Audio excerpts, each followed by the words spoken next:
Bonsoir tout le monde. On continue avec la trigonométrie qui est assez vaste. Aujourd'hui, on va voir les arcs remarquables et les arcs qui y sont associés. Bon, bien entendu.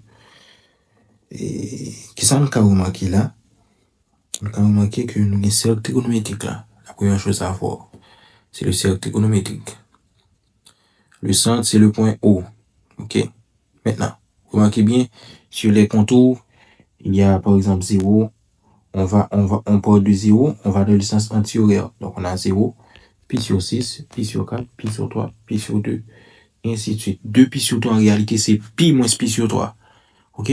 3 pi sur 4, c'est pi moins pi sur 4.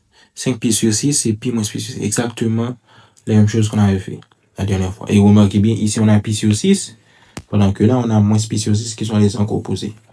OK? Donc, en fait, en addition, il y a 4 cadrans. OK? Il y a 4 cadrans.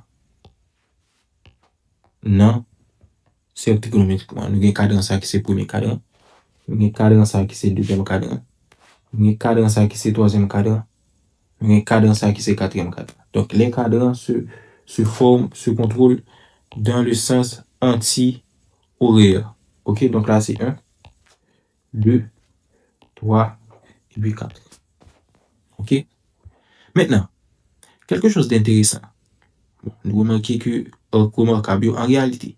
Par exemple, quand on prend pi sur 2, c'est 90.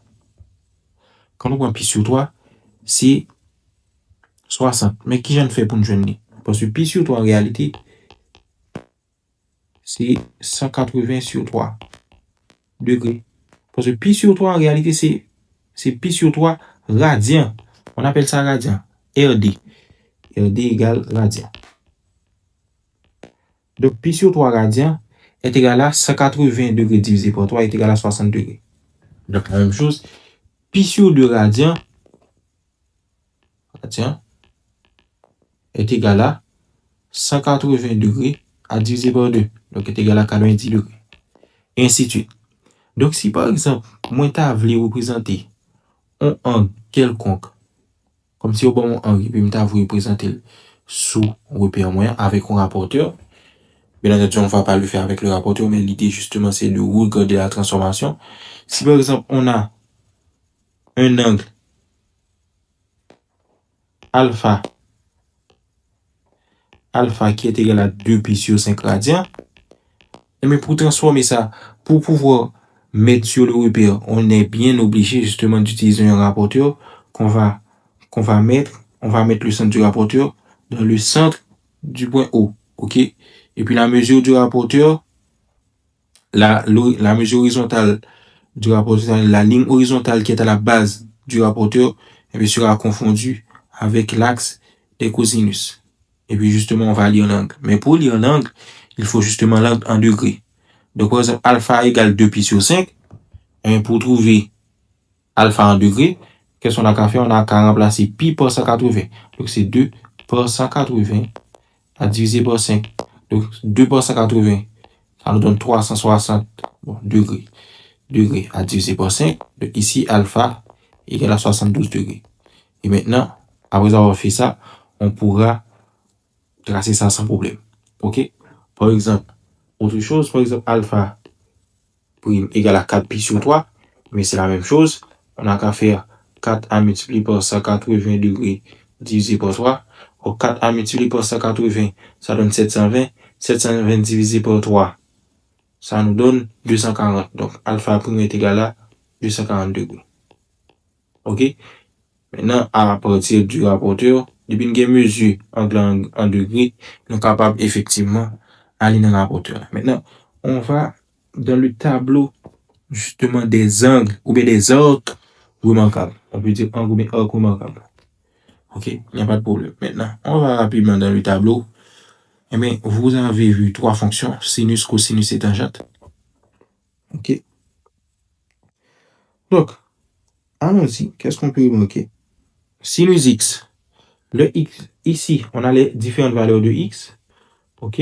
De x prend valeur 0, pi sur 6, pi sur 4, pi sur 3, pi sur 2. D'ailleurs, ce sont ces 5 angles qui sont les angles remarquables. L'autre angle, tout l'autre angle nous te avant nous te après tant que angle 2 pi sur 3. 2 pi sur 3, 3 pi sur 4, etc. ainsi de suite. Ce sont des angles qui dérivent justement de ces angles remarquables. Mais angles remarquables eux-mêmes. Ça. De tout l'autre angle, ils découlé de angle ça. OK? Pour les opérations pi moins x, pi sur le moins x, pi plus x, pi sur le plus x, etc. OK? Donc, en retournant ici. Donc, voilà. Sinus 0, 0. Sinus pi sur 6, 1 demi. OK? Sinus pi sur 4, racine de 2 sur 2. Quand on fait pour l'île, on a juste fait ça, et puis intersection, c'est valeur. Donc ici, sinus pi sur 4, c'est racine de 2 sur 2. Sinus pi sur 3, c'est racine de 3 sur 2. Sinus pi sur 2, c'est racine de 2. Donc, ces choses-là, en réalité, ce tableau-là est à retenir. C'est très important. Ce tableau est à retenir. Et on pourrait même ajouter un autre paramètre qui est la cotangente. Parce que la cotangente, c'est l'inverse de la tangente. La cotangente, c'est l'inverse de la tangente. Donc, dans place 0, ça qui là, c'est 1 sur 0, donc c'est infini. Dans place racine de 3 sur 3, c'est l'inverse, donc c'est 3 sur racine de 3. Or, 3 sur racine de 3, c'est racine de 3 que le bail. OK? Comment est-ce que ça va faire pour donner, comment est-ce que je vais faire pour donner, pour trouver racine de 3? Donc, c'est racine de 3 par racine de 3. Et puis, le tout sur racine de 3, parce que je vais oublier 3, peut s'écrire comme racine de 3 par racine de 3. Donc, au final, ça donne racine de 3. Donc, ici, je vais mettre racine de 3. OK? Et puis, l'inverse de 1, c'est encore 1. L'inverse de racine de 3, c'est 1 sur racine de 3. Donc, en multipliant et en haut et en bas par le même facteur, mais ça nous donne racine de 3 sur 3. Donc, si vous remarquez bien, ça va être racine de 3 sur 3. Et puis, la place infinie qui était là, 1 sur infini, maintenant, ça donne 0. Donc, ça, c'est pour cotangente de x. Donc, ça, c'est si je décide de continuer le tableau.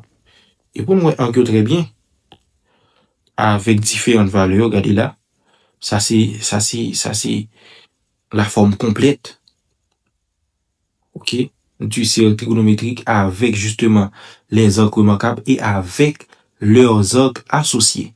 Et les différentes valeurs des cosinus sinus respectifs à chaque angle ou bien à chaque angle.